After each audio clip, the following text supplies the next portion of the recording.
It's that time again. I get to set up a brand new GreenStalk, number 15 for me, and this time in one of the prettiest colors yet, at least in my opinion. Hey folks, if we haven't met before, my name is Tara. I garden in the Bay Area, and I have a ton of videos on how to do all kinds of things to get the best out of your GreenStalks. So check out that playlist when you have a chance. But today I'd like you to join me because I am going to go through setting this up yet again, and every time I do it, I feel I learned something new. And this time I'm really excited because it's going to be filled completely with flowers. So I've got over here all of the things that we need to get our green stalk set up. In this cart is some homemade compost, on top of which I've stashed all my seedlings, and I will show you in just a bit. And here is all that I'm going to be using to make the potting soil for the green stalk. And I'm going to show you two ways to do it. One, using the Miracle Grow that I got at Costco. And no, I don't consider that it is ready for use when I buy it from the store. And I'll tell you why in just a moment. And then I'm also going to show you very briefly how I make my own homemade GreenStalk soil mix. It's really, really simple. And last but by no means least, I will do a tour of all of my GreenStalks because they are starting to look pretty full and they are ready to bust into their spring splendor. So first off, a little backstory on this color combination.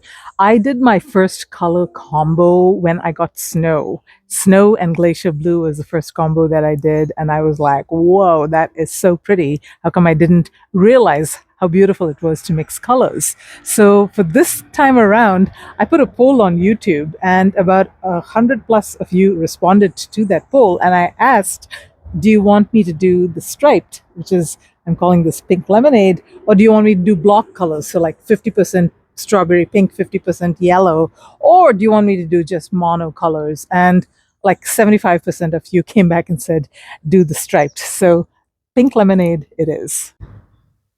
So first off, you'll notice that I'm doing a combination. I've got the strawberry pink in leaf, and then this one is the original tier, the lemon. I actually had a lemon already in a different part of my garden. That's why it's full of soil and some plants as well. So the strawberry pink is the only new one. We're going to be filling it up.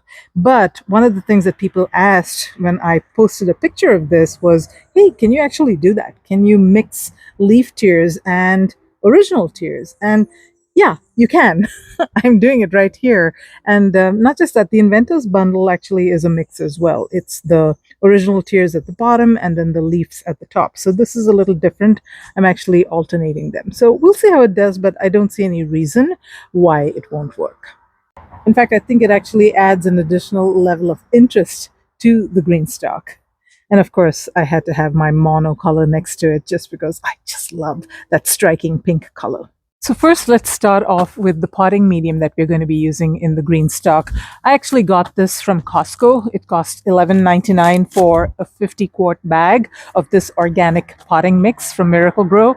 Now, I know that a lot of people don't prefer to use Miracle Grow. That's completely up to you. But what I'm trying to do is really make gardening more accessible to people this year. In fact, GreenStalk's got a whole theme going on with gardening without limits, and that means making gardening and gardening with GreenStalks and containers more accessible to people. So many people may not have access to the premium soil mixes because they may be too expensive, or they just may not be available where they are. And making your own potting mix is a little bit of a on the back. So you got to be strong to be able to make your own potting mix. So I'm doing the shortcut. I'm using this, and since I'm going to be growing flowers, I'm not too worried about the soil mix that I'm going to be using. If I were going to be growing vegetables, I may pay a little bit more attention.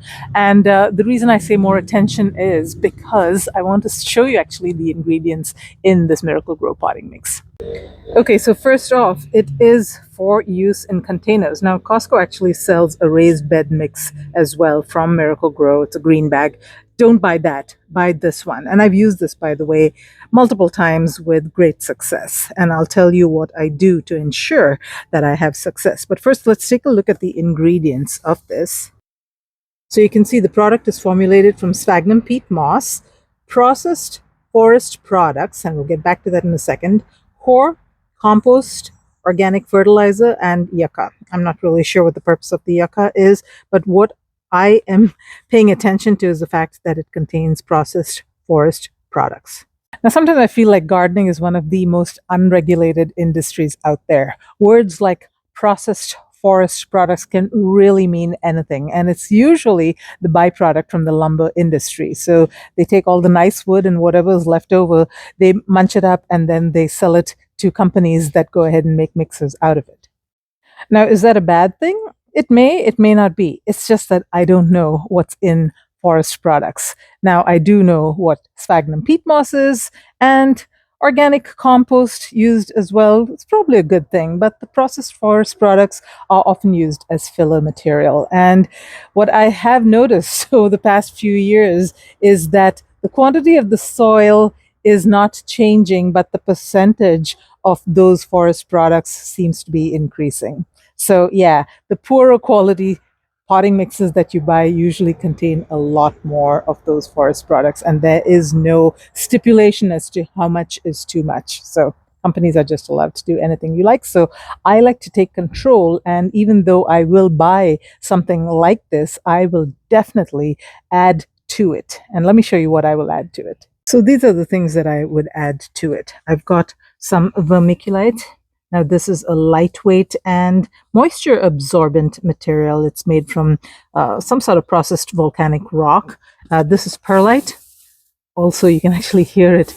It's kind of like, it crumbles when you touch it, but it's very lightweight and it creates some nice air gaps in the soil. This one actually absorbs moisture, but it also adds to the lightness of the soil. Where am I going with this? GreenStalk soil needs to be super light. And these products, particularly this Miracle Grow product, I've found to be very dense, very heavy. So this is non-negotiable. You do need to add vermiculite and perlite to it. If you don't have one or the other, at least add one of them because you do want to lighten it up. I would say perlite is an absolute essential to a GreenStalk soil mix. The other thing that I add to it, which for me again is a non-negotiable, it's hiding under these plants, is I just sifted this out. This is my homemade compost. Look how rich and brown and beautiful this is. Now this is mostly oak leaves. I've got a lot of oak leaves in my garden. It's yard waste, it's kitchen scraps, and I've actually added some alfalfa pellets to it, which have kind of disintegrated, but this stuff is garden gold. Now, if I were to make my own homemade potting mix for my GreenStalk completely by myself, I'll take you into my shed over here. Pardon the mess. Let me flip you around. I make what's called Mel's Mix. Now, it's a combination of peat moss, and this is vermiculite that I just showed you, and this is perlite. So I use these two plus this plus my homemade compost in a ratio of 1 is to 1 is to 1. The original recipe for Mel's Mix uses just vermiculite, but I use perlite as well because I think that for the GreenStalk particularly you need that lightness. Mel's Mix is intended more for your raised beds. Now, one of the things that makes Mel's Mix really stand out, which a lot of people actually don't notice, is that the compost that you use in Mel's Mix, remember it's 1 part compost in the mix, needs to be a mix of different kinds of compost. So you've got vermicompost, you've got kitchen scrap compost, you've got leaf mold, you've got all of those different kinds of things, maybe some cow manure, chicken manure, all of that mixed together, which makes the compost super, super rich. And that really is the key word. The compost that you're using needs to be rich, whether it be in Mel's Mix or whether it be in the shortcut mix that I'm going to be using for my planter. Now let's go ahead and make up the mix and fill up the new planters. Now remember that I'm going to be needing 0.75 cubic feet approximately of soil mix per leaf tier. The larger ones, the original tiers, require 1 cubic foot. Each of these bags is 50 quarts. That is roughly 2 cubic feet, a little bit less than that. So doing the math, for the 7 leaf tiers, I'm going to be needing approximately 5¼ cubic feet of soil, which means I'm going to be needing approximately a little bit less than 3 of these. But remember, I'm going to be adding to it. So let's just go with 2 bags to start with. We will use our homemade compost, our perlite, our vermiculite, and then we'll see if we need any more. I love my Gorilla cart. I've got it in two sizes actually. This is the largest size, and then I've got the smaller one. It is one of my favorite garden tools, and this is the other favorite garden tool, my Hori Hori knife. Funny story, I was in Costco today. Speaking of accessibility, I was in Costco today and they had these large bags of soil, and I very confidently pulled one of the bags from the shelf and I tried to lift it, and I pushed my shopping cart. It fell down. It was just really embarrassing, and a very kind gentleman came by and helped me lift the bag into the shopping cart. And I don't know what got over me. I was like, hey, can you help me do three more? And he was very kind and he helped me, but I kind of felt embarrassed afterward because, he tried so kindly to help me with one, and I made him do three more for me. Anyway, shouldn't be shy to ask for help, right? Especially as I'm getting older. Probably not as strong as I used to be. Let me show you what this looks like. Now, immediately you can smell a kind of a chemical smell. I don't even know what it is, but this does not smell like wonderful rich soil. This has got something in it that smells a little bit strange. So anyway, that's why I don't really trust this product completely. I know it's okay. I know it won't kill my plants because I've used it before, but it has literally zero perlite, right? It is not a lightweight soil mix. So you definitely want to add plenty of perlite. In fact, I think I'm going to have to go back in there in my secret stash and get some more. So one of my viewers was saying when she was mixing perlite or vermiculite into her soil mix, she could hear my voice saying, wear a mask. And yes, you gotta wear a mask, you guys. I'll tell you, I often do this, do as I say, don't do as I do. And yeah, I have made that mistake many times where I haven't worn a mask, and I have paid the price every single time. This stuff, perlite, especially perlite, vermiculite as well, kick up a lot of dust and it will go in your lungs. And for at least a couple of days, my throat feels bad and sore, and I'm coughing, and my body's just trying to get rid of all of that stuff that I ingested into my lungs. So please, please, please do wear a mask when you do this. It's just not worth it. Your health is more important. Let me bring you up close so you can see the dust storm. See that?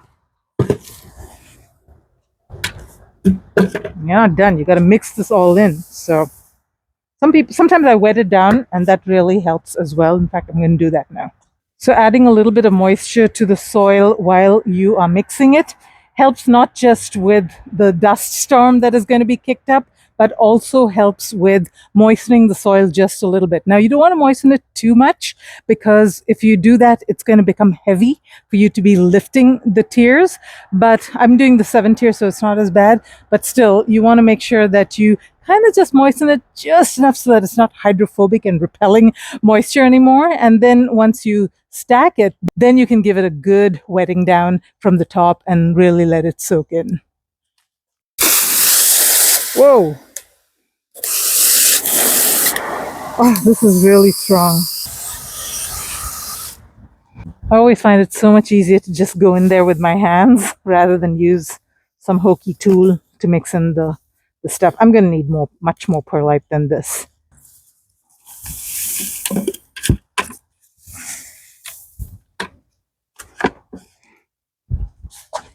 Homemade compost.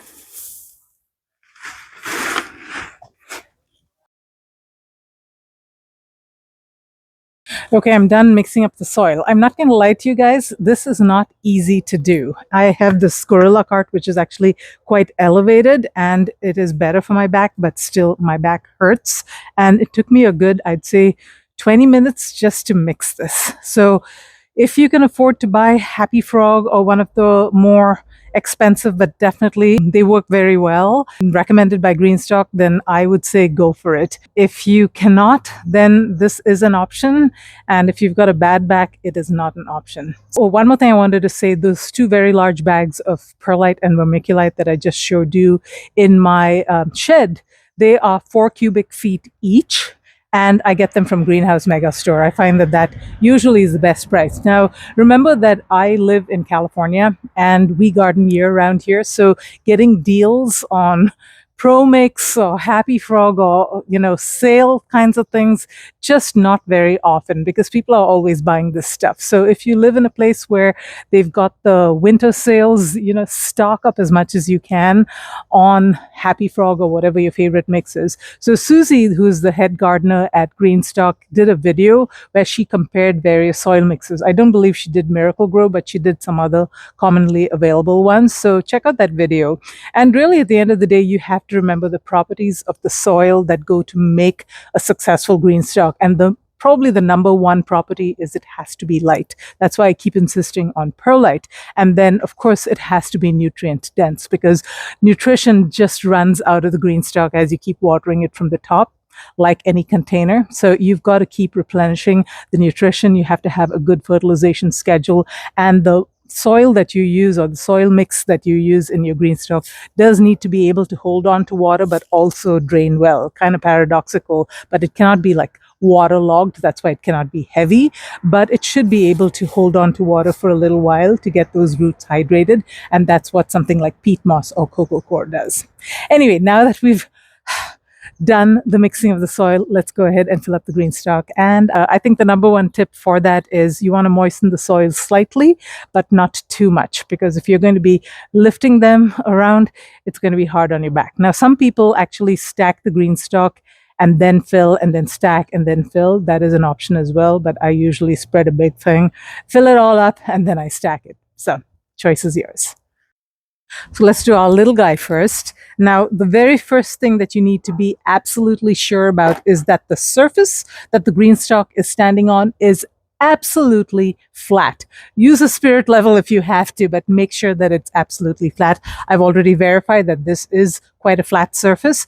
And again, another non-negotiable for me is the ultimate spinner base. Now, you can get the other mover base as well, but you do need a base. And for me, especially this particular location, and with it being right next to my house here, I need to be able to spin it to be able to get light equally on all sides. So for me, I have to have the ultimate spinner. In my mind, that's probably one of the very best inventions of the GreenStalk, other than, of course, their wonderful watering system. So I'm going to fill this up, and you want to put a little something on it. I found this little flower pot. It's kind of big, but you can use like a shot glass, something to block off this hole. And then, this is also really important, when you put it down, don't put it down on your soil. Put it down on something, because what's going to happen is if you put it down on soil, you see these little legs over here?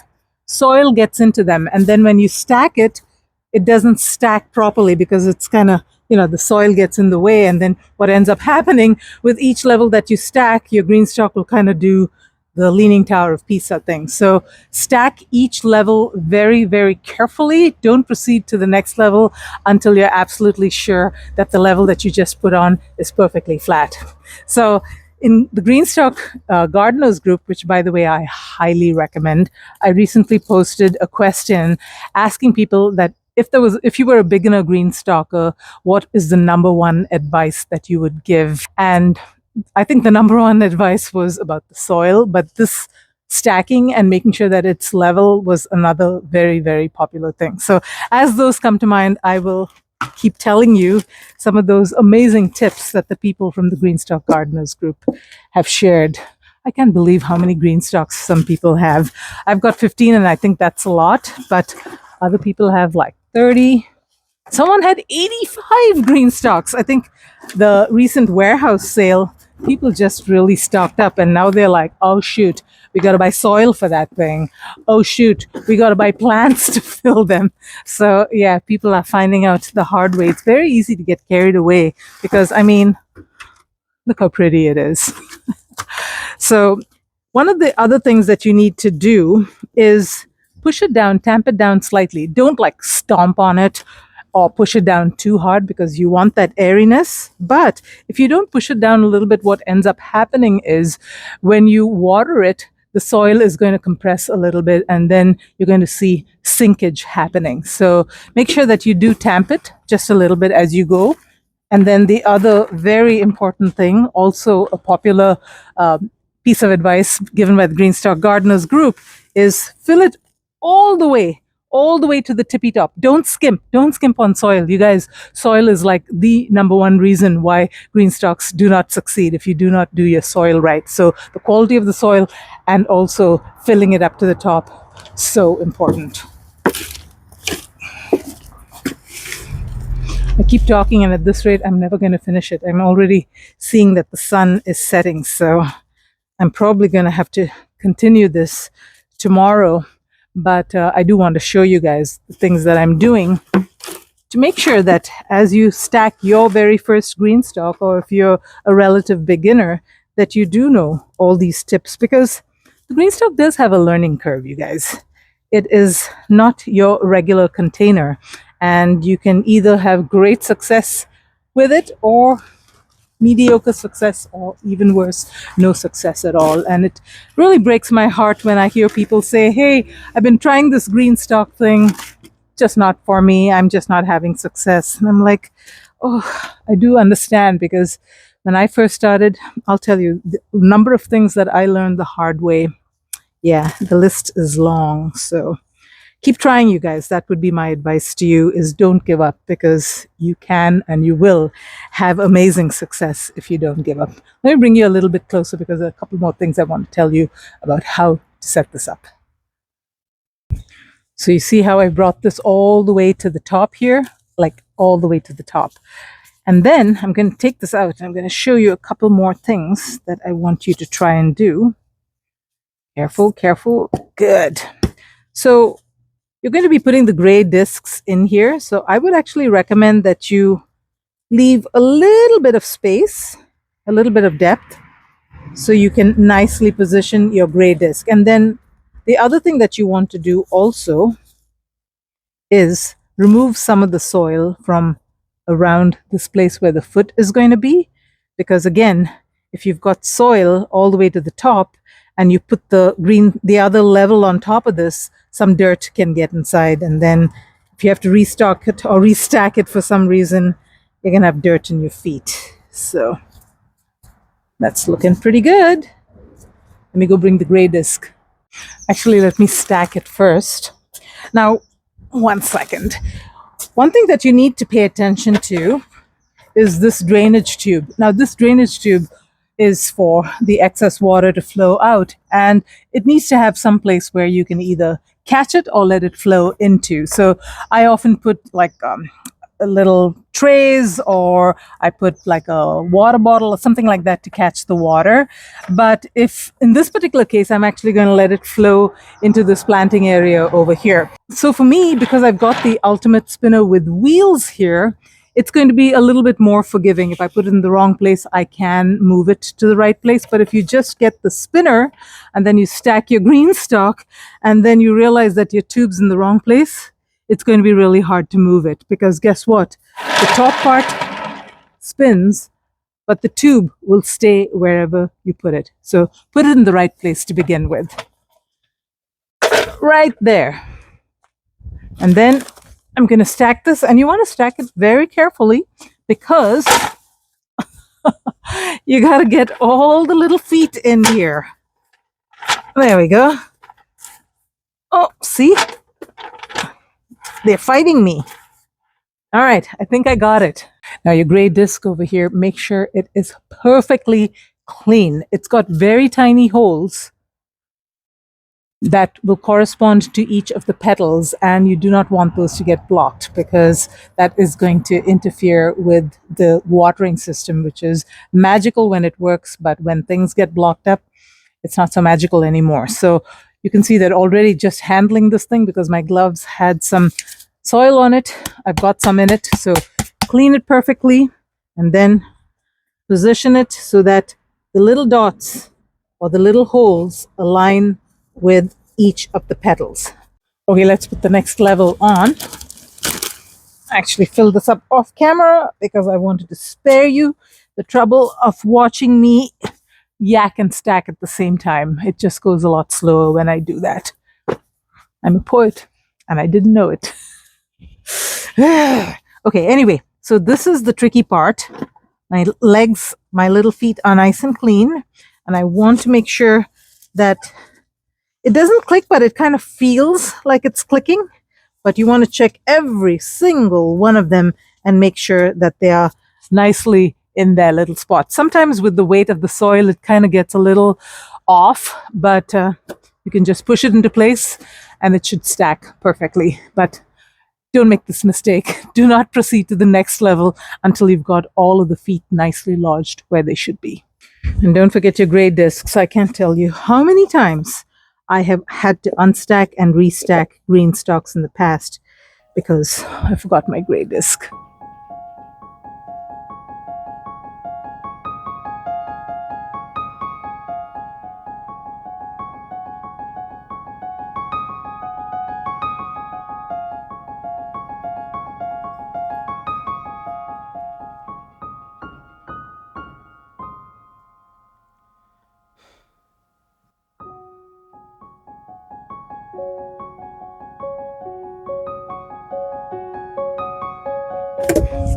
For the topmost one, you do not need the gray disc, just the reservoir.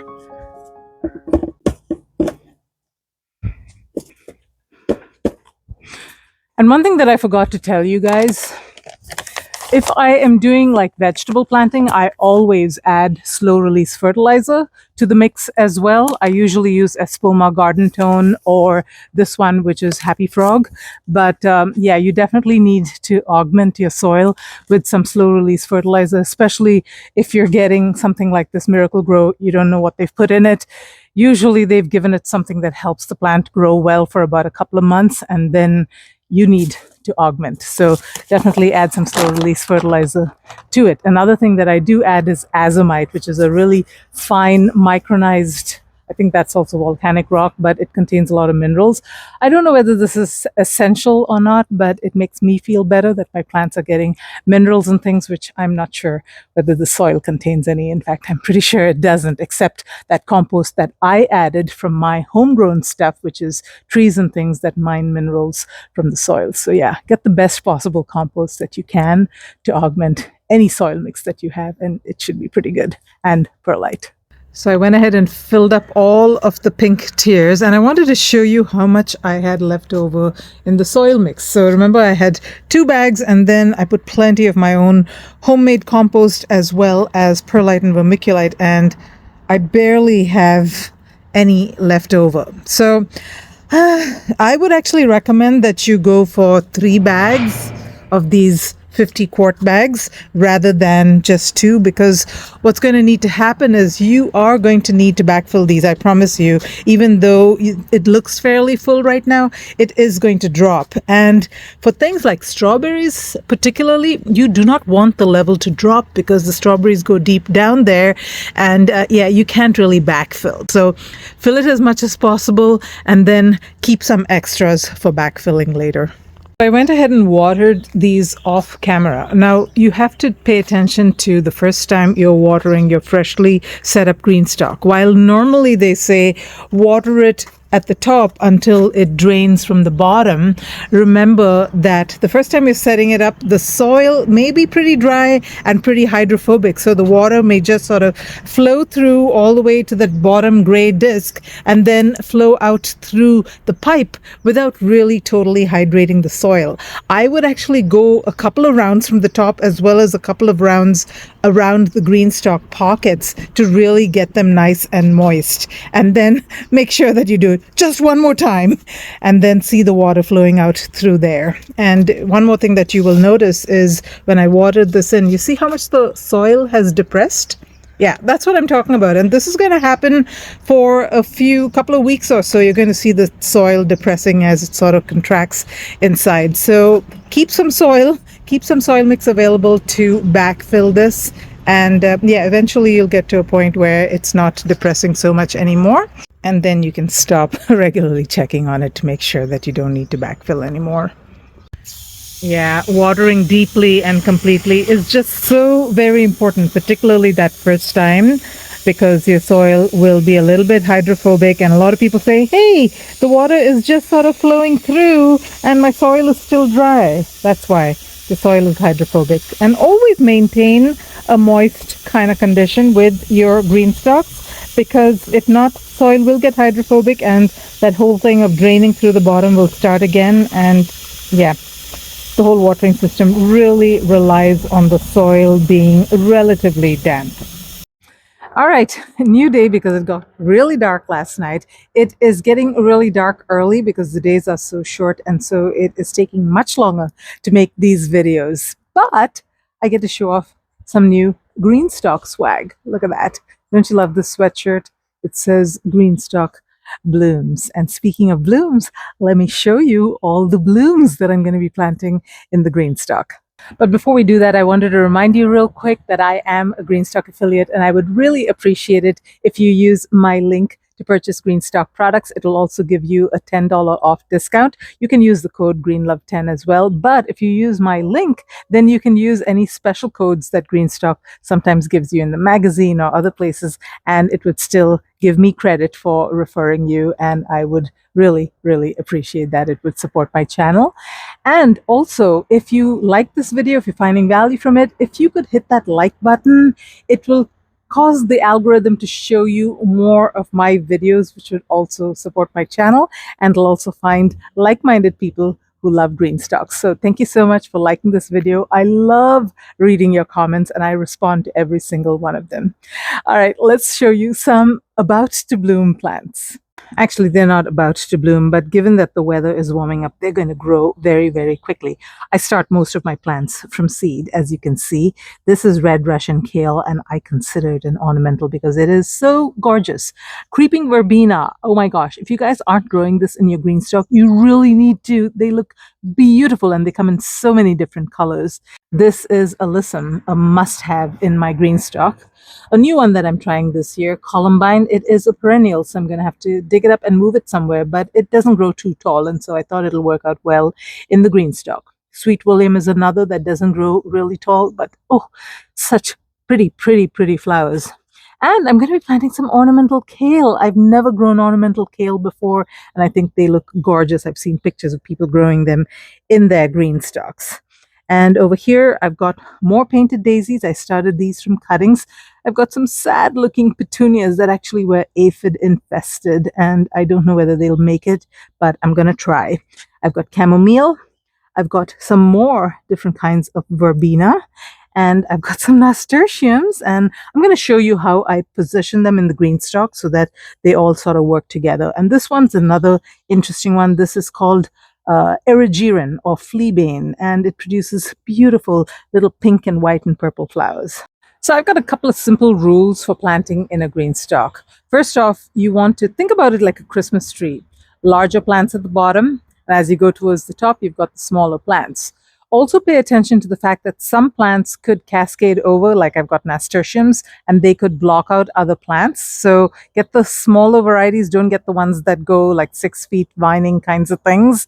Smaller varieties, and I would plant them in the top tiers because nasturtium, particularly growing in the bottom tiers, it's going to make it difficult for us to move the GreenStalks around.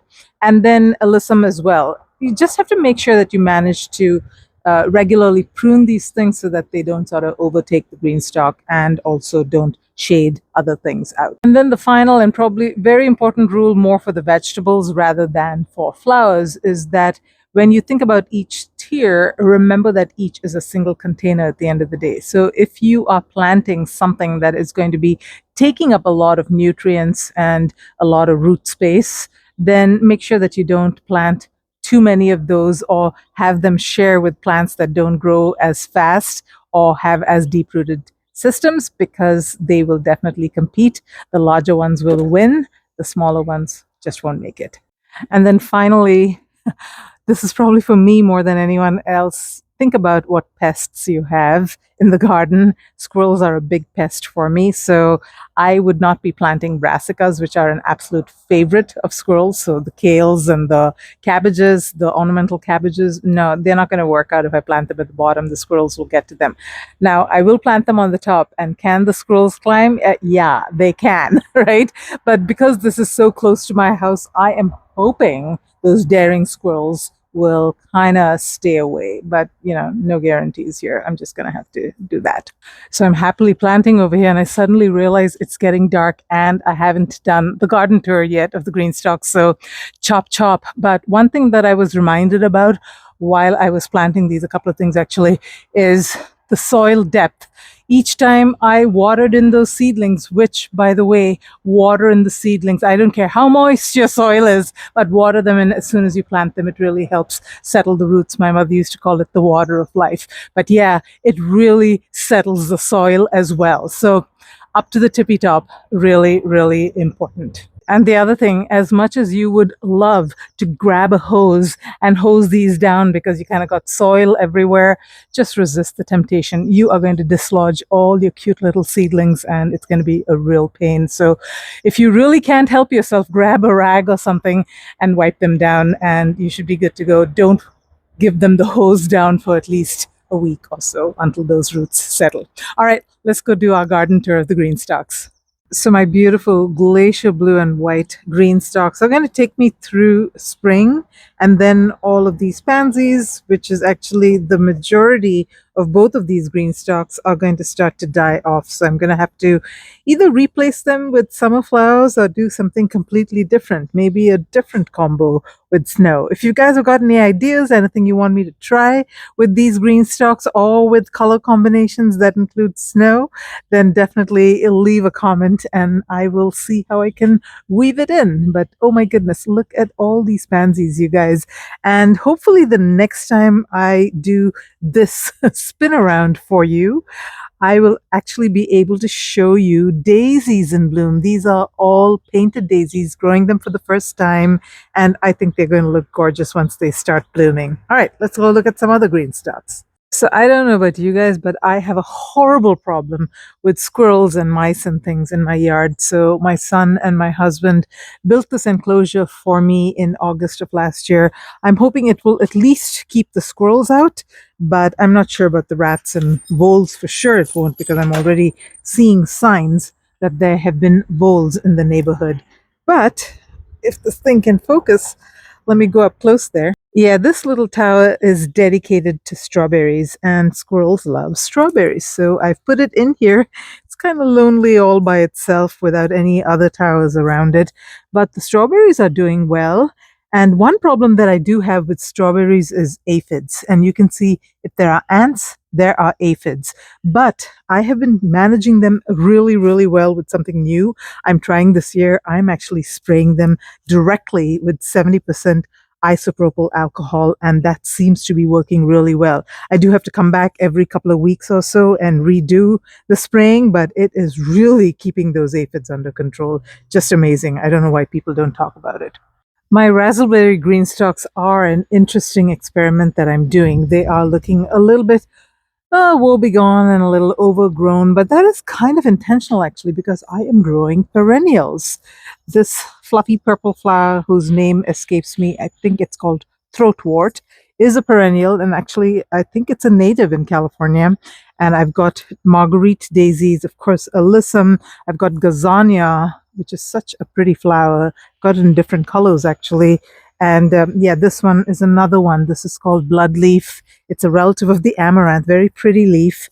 I've got calendula. All of these, and verbena is coming back too.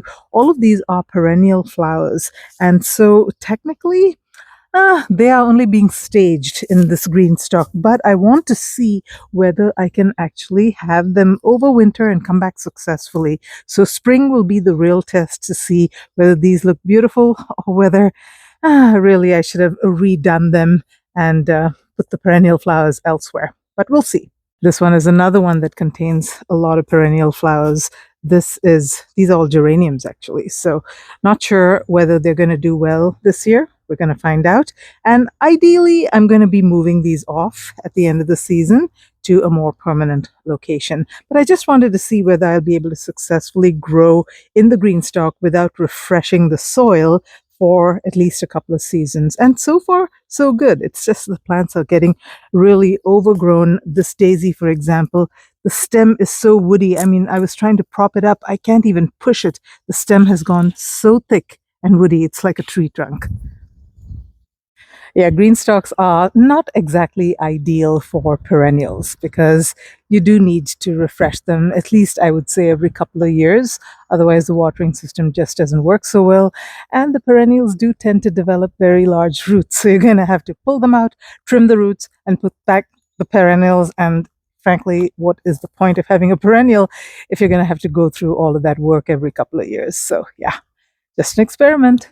Now, these beauties behind me are mostly my cool season green stalks. They've got lettuce and all kinds of brassicas and things that many of them are actually past their prime and some are actually overdue for harvesting. Let me show you up close. This is my lettuce tower. A lot of the lettuce is starting to bolt and the spinach needs to be harvested. These marigolds actually survived the winter. We've had a really mild winter and they may actually come back and go for another season. It'd be interesting to see. The chard is doing amazing. And these new little lettuce plants that I've put in here, these are from my seed bundle that I did in collaboration with GreenStalk, the Green Love GreenStalk seed bundle. And yeah, I'm excited to grow them. This tower over here is mostly Joy Choy. This is a lovely bok choy. It's an F1 bok choy, and I grow it every year. The leaves are delicious, juicy. I just pluck them off the plant and eat them. This green stalk is finally starting to look nice. Now, see, this is the reason why I don't like direct seeding my green stalk is because it takes forever for the green stalk to look beautiful. And some stuff is ready for harvest. So if you guys remember, this was also another experiment I was doing where I was planting root vegetables in two green stalks. And this one, I was feeding it with kelp and other things and really paying attention to it. And this one, I wasn't. And I think I've got mixed results so far. The beets are doing actually really well compared to this one. I can actually hardly see the beets. Yikes. And the radishes are doing, I'd say, equally well. Actually, I want to show you one huge one that is due for harvesting. Yeah, these are cherry bell radishes. Look at that monster, you guys. I'm actually going to harvest it. Ooh, how do I do this? One-handed. Not that hard. Look at that. Beautiful radish. And I think it is actually starting to bolt because I can see little spiky things starting to happen here. That's a sure sign that the next step is it's going to produce that flower spike. So I'm glad I harvested it and I've got some more to harvest. The radishes on this side are also ready to harvest. Whoa, that was way overdue for harvesting. I don't know what happened to that one. Some more over here. Yeah, radishes grow really well. Get the smaller varieties. This is cherry bell. It's looking really large. I've never had such large cherry bells in my life. And right above it here, I'm doing an experiment with growing carrots. And these carrots I actually transplanted. You know how they say you can't transplant carrots? Well, we're going to find out because I did transplant these. I did it when they were quite young, so I did not really disturb any major root system that was developing. So I'm hoping that they'll actually make it. And of course, the good old Brussels sprouts experiment. A lot of them are opening up. You know, our hot weather. It's just not conducive to growing Brussels sprouts. These seem to be okay. They're coming along. Let's see how big this grows. I think this is a Long Island Brussels sprout. I know that you guys are going to ask for the variety, so that's what that is. And then coming along to this side, this green stalk's gotta be restarted. It's just full of stuff that is just way past its prime. Brassicas mostly. But this one is an interesting experiment too. I am growing onions, you guys. These onions were started by me from seed. And I'm growing them in the upper tiers because I think I've seen experiments that people have done where the upper tiers do well and the lower tiers not so much. So that's what I'm doing here, growing in leaf tiers. And so far, so good. I'm so proud of these. Starting onions from seed is a little bit tricky business. And so, yeah, I've been successful at least in getting it to grow to this stage. And I've got plenty of Swiss chard and beet again. So beetroots grow well in the green stalk, you guys. Lots of stuff going on in the greenhouse too. Lots of veggies and things that are waiting in the wings. Mostly flowers, to tell you the truth. So I am keen to get a lot of these both into my green stalks and into the garden. And stay tuned because hopefully in one of the upcoming videos, my sweet peas and my scarlet runner bean are going to take off and cover up this entire trellis. Wouldn't that be lovely? Okay, quick reminder, folks, every first Saturday of the month at 10 a.m. Pacific, 1 p.m. Eastern, I do a live stream just on the topic of GreenStalks. So I hope to see you at one of the upcoming live streams. And tell me in the comments below, are you going to be buying the new Strawberry-Pink GreenStalk? And also, how many GreenStalks do you currently have? This is an addiction competition. Until next time, folks, live green and love your greens.